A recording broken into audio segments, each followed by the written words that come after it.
नमस्कार मंडळी, मी वरद विजय चव्हाण तुम्हा सगळ्यांचं स्वागत करत आहे. मंडळी, काल सकाळी उठल्या उठल्या आपल्या सगळ्यांनाच एक बातमी समजली आणि ती बातमी नाही म्हटलं तरी मनाला चटका लावून गेली. ती बातमी म्हणजे मराठीतली लोकप्रिय अभिनेत्री प्रिया मराठेजी यांचं जे निधन झालं ती बातमी होती. आणि मग काल दिवसभर म्हणजे सकाळपासून रात्रीपर्यंत, इनफॅक्ट आज सुद्धा फेसबुक असेल, इंस्टाग्राम असेल, ट्विटर असेल, सगळीकडे आपल्या प्रिया मराठेजींचे पोस्ट बघायला मिळत आहेत, ज्याच्यात अख्खी इंडस्ट्री सामील आहेच. त्याचबरोबर सामान्य लोक सुद्धा तिच्या अशा अकाली जाण्याने हळहळ व्यक्त करतायत. त्यांना खूप दुःख होत आहे. आता आमच्या इंडस्ट्रीमधल्या लोकांना माहिती होतं की गेले 1.5-2 वर्ष ते कॅन्सरची फाईट करतायत.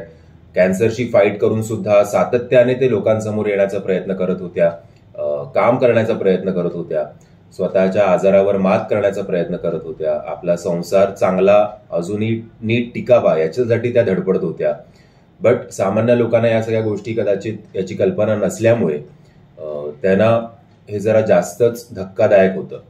बट अनफॉर्च्युनेटली ही जी त्यांची लढाई आहे ती काल पहाटे 4 वाजता संपली आणि नियतीच्या मनात जे होतं तेच झालं. खरं तर कुठल्याही कलाकाराला तो कितीही आजारी असला तरी त्याची जी थेरपी आहे ती आहे ऍक्टिंगची थेरपी. त्याला तेच त्याच्यातनं ऊर्जा मिळते. म्हणजे केमोथेरपीपेक्षा लाईट कॅमेरा ऍक्शन ही थेरपी कानावर पडणं हे कुठल्याही कलाकाराला खूप आवडतं. माझे बाबा सुद्धा 2009 पासून 2018 पर्यंत जवळजवळ 9 वर्ष ते एका रोगाशी फाईट करत होते आणि त्या रोगाशी फाईट करून सुद्धा ते सातत्याने काम करत होते. आणि नंतर मग शेवटचा 1-1.5 वर्ष त्यांना घराबाहेर पडायला जमलं नाही. आणि त्यावेळेला त्यांची जी मानसिकता होती ती आपण इमॅजिन सुद्धा करू शकत नाही. तसंच प्रियाजींचं पण गेली 1.5-2 वर्ष ते ज्या प्रकारे फाईट करत होत्या, एक स्त्री असून केमोसारखी गोष्ट नी काय हाल होतात, त्याचे साईड इफेक्ट्स काय असतात हे आपल्या सगळ्यांनाच माहिती आहे. पुरुषांना जर बघायला गेलं तर फिजिकली या सगळ्या गोष्टी मे बी एवढ्या मॅटर करणार नाहीत, फिजिकल अपीअरन्स वाईज, जेवढं एका स्त्रीला, खास करून एका अभिनेत्रीला मॅटर करतील. आणि त्याच आय थिंक त्यांच्या मनात तेव्हा जे काही चाललं असेल हे आपण इमॅजिन सुद्धा करू शकणार नाही. माझी स्वतःची एक फॅन म्हणून खूप इच्छा होती की त्यांच्याबरोबर स्क्रीन टाइम शेअर करायला मला मिळावं, पण अनफॉर्च्युनेटली ती इच्छा आता पूर्ण होणार नाहीये. याचं मला सुद्धा खूप दुःख आहे.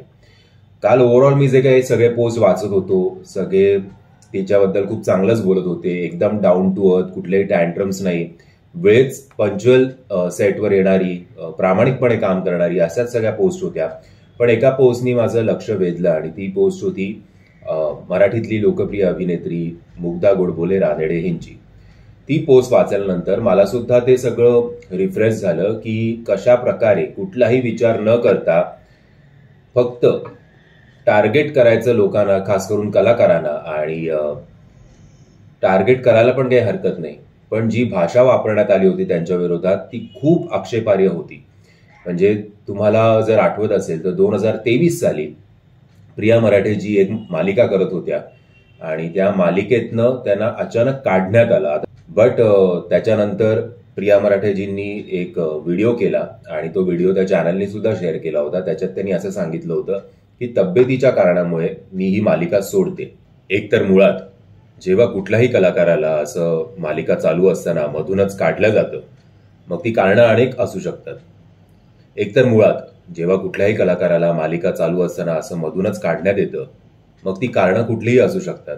म्हणजे प्रियाजींसारखं आजारपण असू शकतं, किंवा चॅनलवाल्यांना त्या कलाकाराचं काम आवडलं नाही असंही असू शकतं, किंवा चॅनलवाल्यांना असं वाटू शकतं अचानक की अरे ह्याच्यापेक्षा किंवा हिच्यापेक्षा मला हा पर्याय बेटर वाटतोय, हे चांगलं करेल यांच्यापेक्षा, या दोघांपेक्षा हा माणूस चांगला करेल, तर मग यांना रिप्लेस करून आपण डायरेक्ट याला हे करून टाकूया, कास्ट करून टाकूया.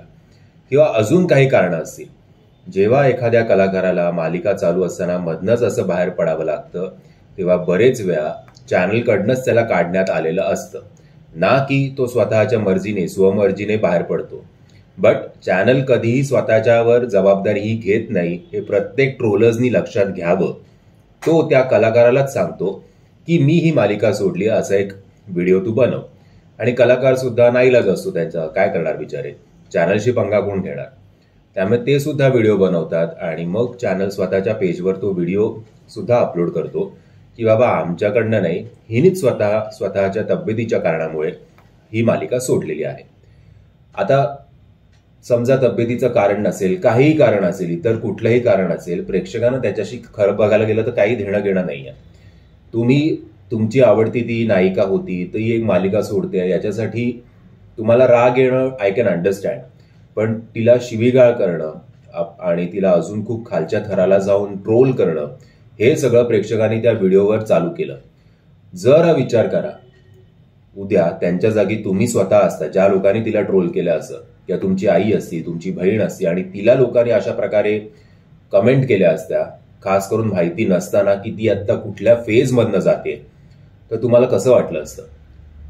कलाकार हा सगळ्यात मोठा खूप सॉफ्ट टार्गेट असतो, कारण तो काही तुम्हाला बॅक आन्सर करणार नाहीये आणि त्यामुळे आपण कुठल्याही लेवलला जाऊन काहीही बोलून सगळं खपवू शकतो. एक तर फुकट आहे कमेंट करणं. याच कमेंटवर जर पैसा लागला असता उद्या, तर किती लोकांनी चांगले कमेंट्स तरी केले असते, याच्याबद्दल माझ्या मनात जरा शंका आहे. आणि जर खास करून ट्रोलर्सना किंवा लोकांना जे स्वतःच्या आयुष्यातलं फ्रस्ट्रेशन काढायचं असतं कलाकारांवर, त्या लोकांना जर एवढंच राग आहे मनात, एवढंच निगेटिव्हिटी आहे मनात, तर ते राजकारण्यांबद्दल का काही बोलत नाहीत? तेच राजकारणी जे पावलोपावलांवर मध्यमवर्गीयांना किंवा कुठल्याही माणसांना ठेचतात, तुमच्या मताचा सुद्धा विचार करत नाहीत, तुम्हाला नुसतं खेळवतात, तुम्हाला त्यांच्या याच्यावर नाचवतात, त्यांना बोला ना. मग तिकडे बोलायची हिंमत होणार नाही का? कारण उद्या कोण काय फटकवलं तर ते कोण त्रास सहन करून घेणार आहे? त्यापेक्षा एका कलाकाराला, मराठी कलाकार तर बिचारा अजून तसा पण धडपडत असतो आयुष्यभर सेटल होण्यासाठी. त्यातून एक जर स्त्री असेल तर तिला अजून घालून पाडून बोला, कारण ती बॅक आन्सर करणार नाही आणि या सगळ्या गोष्टी. तुम्हाला हे सिरियसली पटतंय का? त्यावेळेला जेव्हा ती एक तर माणूस हल्ला असेल, आधीच जेव्हा त्यांना कळलं असेल की त्यांना कॅन्सर सारखा एक गंभीर आजार झालाय, त्यानंतर त्यांना त्या मालिकेतनं काढण्यात आलं, तो शॉक त्या पचवतायत. त्यात ज्यांच्यासाठी रसिका मायबाप आपण मराठीमध्ये बोलतो, ज्यांच्यासाठी ती आयुष्यभर काम करते, ज्यांच्यासाठी ती मन जिंकण्याचा प्रयत्न करते, तीच जर लोक तिला घालून पाडून बोलायला लागले आणि समजा त्यांनी त्या कमेंट्स वाचल्या असत्या, नक्कीच वाचल्या असणार, किंवा कळतं तरी इकडून तिकडून की कोण काय बोललंय, काय प्रतिसाद आलाय. कधी कधी असं होऊ शकतं की चॅनलकडनं सुद्धा ती PR गिरी चालू शकते. हल्ली काही बोलू नाही शकत की काय चाललंय आणि काय नाही, काय खरंय आणि काय खोटंय.